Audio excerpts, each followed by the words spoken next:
Hello friends, welcome to my channel. புடலங்காயில் சாம்பார், பொரியல், கூட்டுன்னு நிறையா செஞ்சுருப்போம். ஒரு டைம் இந்த மாதிரி டிஃப்ரெண்ட்டாக ட்ரை பண்ணி பாருங்கள். டேஸ்ட்டும் அட்டகாசமாக இருக்கும்.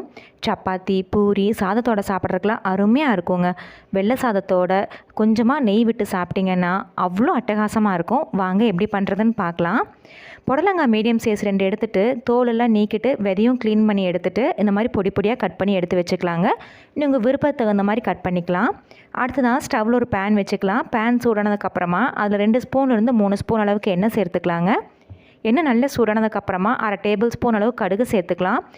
கடுகு நல்லா பொரிஞ்சு வந்ததுக்கப்புறமா இது கூட ஒரு 1/4 டேபிள் ஸ்பூன் அளவுக்கு சீரகம் சேர்த்துட்டு, சீரகம் நல்லா பொரிஞ்சதுக்கப்புறமா ஒரு 1/2 டேபிள் ஸ்பூன் அளவுக்கு வெள்ளை உளுந்தும் அது கூடவே ஒரு 1/2 டேபிள் ஸ்பூன் அளவுக்கு கடலைப்பருப்பும் சேர்த்துக்கிறேங்க.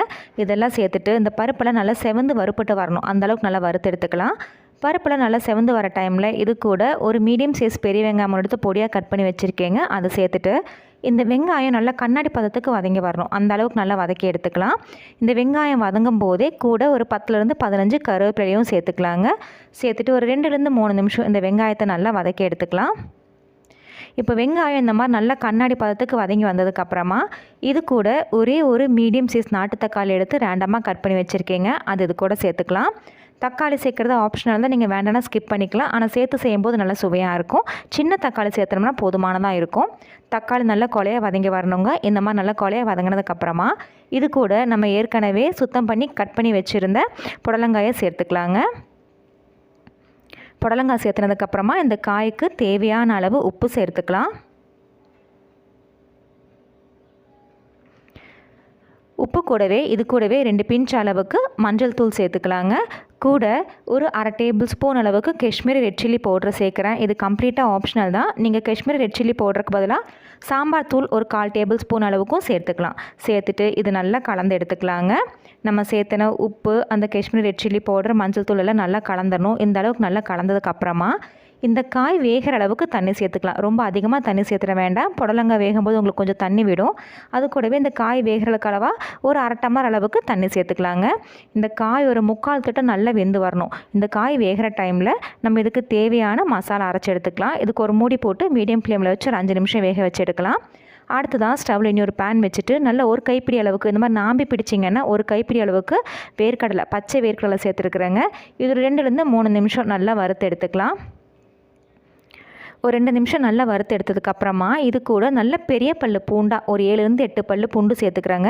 நீங்கள் சின்ன பல்லு பூண்டு சேர்த்துனீங்கன்னா ஒரு 10 பல்லு பூண்டு சேர்த்துக்கலாம். தோலோடு அப்படியே சேர்த்துக்கலாம்.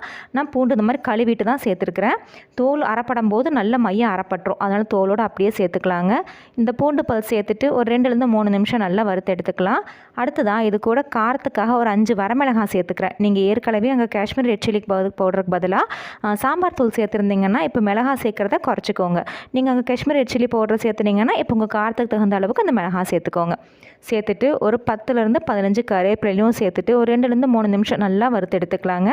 இப்போ நம்ம சேர்த்தன வேர்க்கடலை, பூண்டெல்லாம் நல்லா வறுப்பட்டு வந்துருச்சு. கடைசியாக இது கூட ஒரே ஒரு டேபிள் ஸ்பூன் அளவுக்கு சோம்பு சேர்த்துட்டு ஒரு 2 நிமிஷம் மட்டும் அப்படியே பரட்டி எடுத்துக்கலாங்க. பேனோட சூட்லேயே அந்த சோம்பு நல்லா வறுப்பட்டு வந்துடும். ரொம்ப நேரம் வறுத்துற வேண்டாம்.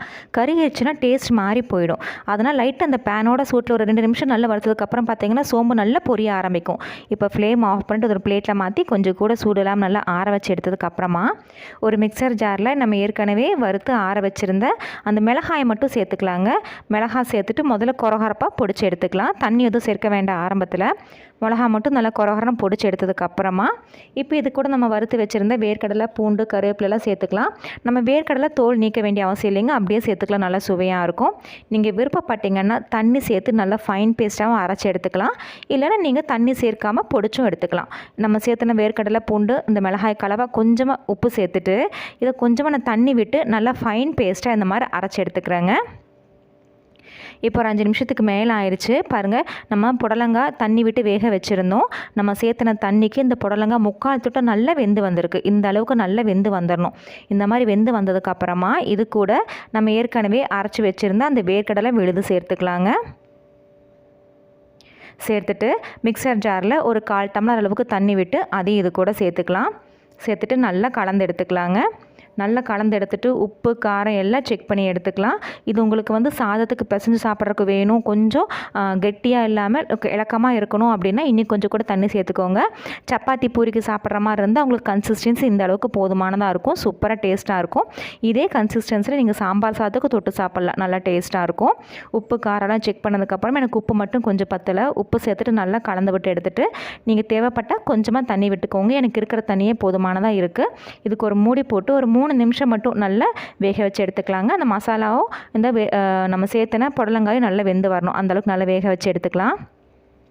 இப்போ ஒரு 3 நிமிஷம் கழித்து ஓப்பன் பண்ணி பார்த்தீங்கன்னா பாருங்கள், அந்த மசாலா இந்த புடலங்காய் எல்லாம் நல்லா சூப்பராக வெந்து சூப்பரான சுவையான புடலங்காய் கிரேவி ரெடி ஆயிடுச்சு. இதுக்கு மேலே பொடி நறுக்கின மல்லி இலை தூவி இறக்குனீங்கன்னா இது சுட சுட சாதத்தோட மேலே நெய் விட்டு சாப்பிட்டாலும் சூப்பராக இருக்கும். சாம்பார் சாதம் தயிர் சாதத்துக்கும் அருமையாக இருக்குங்க. அதை விட சப்பாத்தி பூரிக்கு அருமையான காம்பினேஷனாக இருக்கும். ஃப்ரெண்ட்ஸ், நீங்களும் இந்த சுவையான புடலங்காய் தொக்கு ரெசிபியை ட்ரை பண்ணி பாருங்கள். ட்ரை பண்ணி பார்த்துட்டும் கமெண்ட்ஸுங்களை சொல்லுங்கள். உங்களுக்கு இந்த வீடியோ பிடிச்சிருந்தால் மறக்காமல் நம்ம சேனலுக்கு சப்ஸ்கிரைப் பண்ணுங்கள். Thank you.